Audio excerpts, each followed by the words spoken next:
toner. Oh no! Okay, game. Ngayon, i-unbox ko is toner, Skintific toner. Kasi kapag nighttime routine kasi, yung toner kasi is mostly talaga ginagamit siya for for before bed use. Kaya after facial cleanser, gagamitin mo is toner. Okay, yan, box na natin. Yan.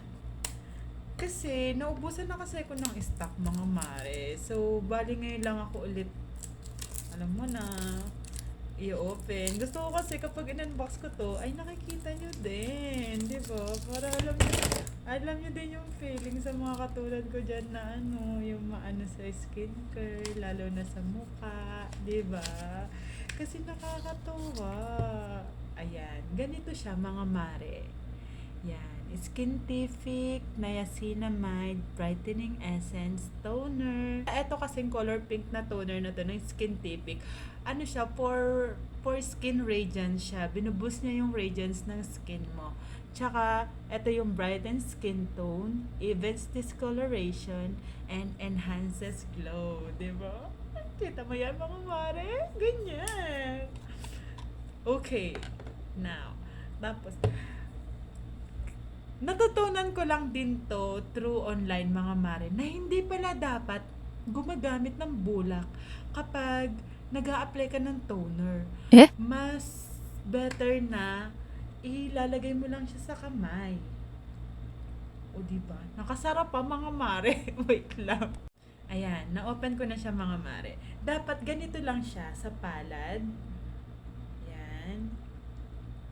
Yan. Ganyan drops lang.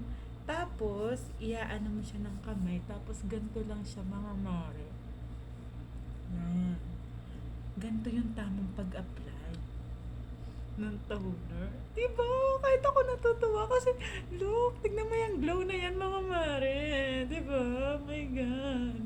Wow! Ganyan daw yung tamang pag-apply ng toner, mga mare. Hindi sa bulak. Kasi, pag daw kasi sa bulak, nasisip-sip niya yung liquid. Hindi siya maayos na naa-apply sa face, which is kapag sa palad mo siya nilagay tas directly sa face, na niya yung mismong di ba? Moisture. Okay na tayo sa toner. Next is retinol.